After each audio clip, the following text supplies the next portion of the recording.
He has an Opus card and a microphone. You're in transit with Elias Mackos, CJAD 800. Oh, do you remember 2019 in Montreal? Remember way back then when we spent a summer in this city with those self-serve electric scooters on Montreal streets? And it seemed like everyone was in on it, right? There was Lime and there was Bird and Uber was in on it. I think maybe I'm forgetting another one.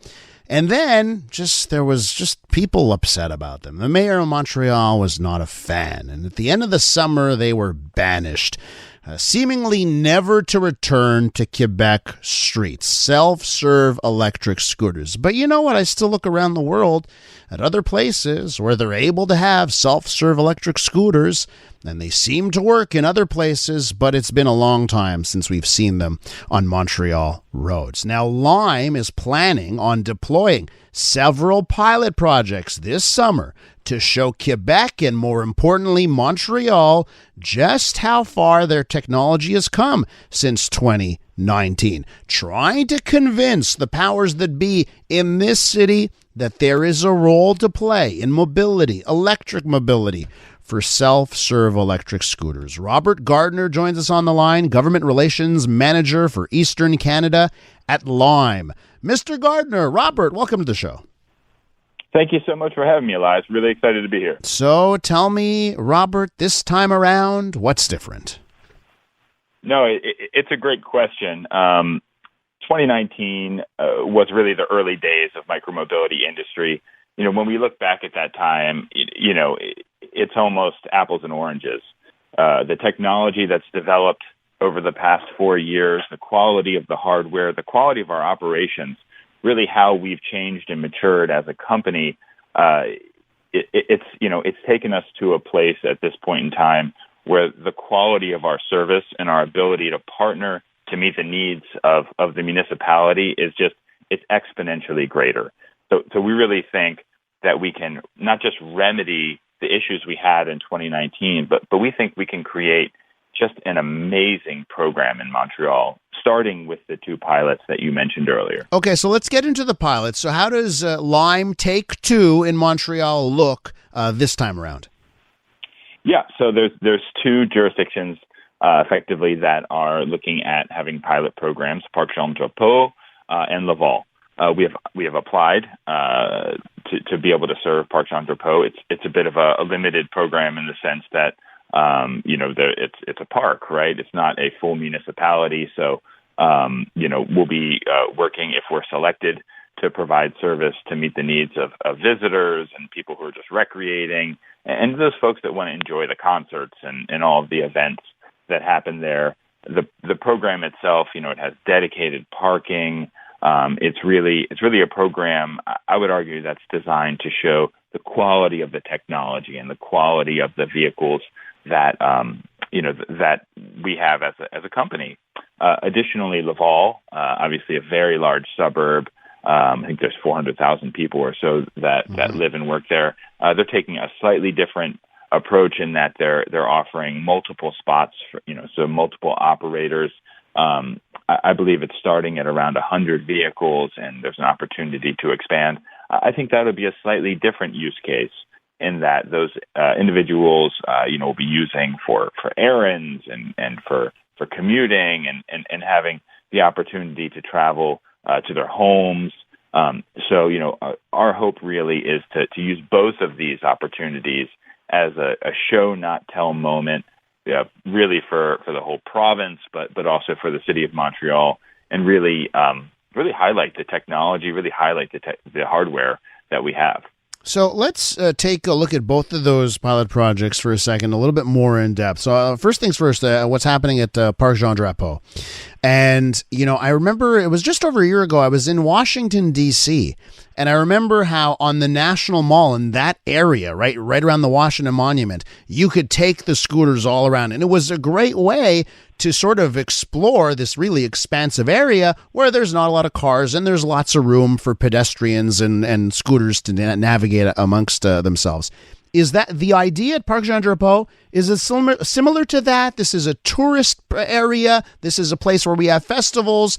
You need to get around this small island. and there's not a lot of car traffic, and there's room for scooters and people. Is that why this was the area that was selected for Take Two in Montreal? Well, I think it's a great comparison. I helped build the program in Washington, D.C. from the early days of, when there were no scooters permitted on the mall to today, in which it is an absolutely integral way, not just for tourists, but for locals to recreate in and around the National Mall. Anecdotally, just yesterday, I was in D.C. and took a scooter down to go play rugby with some friends of mine. So I think you're absolutely correct. Getting those single occupancy vehicles, getting those automobile trips off the table, and enabling individuals to recreate and really just enjoy the day with scooters is a key part of the program. Having only spoken with the administrators once, it really seems like they're committed to a non-vehicular form of transportation as a way not just for individuals to get around, but as a key part of the transportation mix and of the recreation mix. It is a draw for people to be able to come to the park and enjoy this form of transportation. So, I think they're right on in coming forward with this procurement process. Wrapping up with Robert Gardner, our Government Relations Manager over at Lime for Eastern Canada. Robert, on the safety front, has anything changed? Yeah. Because I know there were concerns about people getting injured using the scooters being left on the side of the road, and that causing issues for people who have maybe sight issues or other people with disabilities. Well, how about the safety component here? How has it gotten better? Yeah, it's at this point in time, Lime has developed really a safety-first mindset, and that mindset, it goes into everything that we do. So we've really developed rider education. We've developed training. We've been able to establish a track record that results in 99.99% of all trips ending without any reported incident. So how we've been able to do that is build training into our onboarding process for the scooter. From when you download the app to when you end your trip, we're continuously reminding you of the safety and also responsible riding and responsible end trip as part of what we do. Additionally, we really work, and we call them First Ride Academies, but these are trainings that we work to provide in conjunction with the park. So when you enter the park and you're thinking about riding a Lime scooter, on a nice sunny day, there's going to be someone from Lime there, hopefully with a tent, with a helmet, that's going to, get you that critical first ride to make sure you understand exactly what you're doing and understand how to operate the vehicle, not just responsibly and safely for your own regard, but also for the non-riders around it. Our work is really informed by over 300 million trips. We've taken all of those lessons, and I think for Montreal more broadly, by waiting a bit, by pausing, moving forward, they're going to get the benefit of all of that, proactive, prevention-focused decision-making so that the program is as safe as possible. Robert, maybe at the end of the summer, you can come back on and we can take a look at what happened over the next few months. Thanks so much for joining us this morning.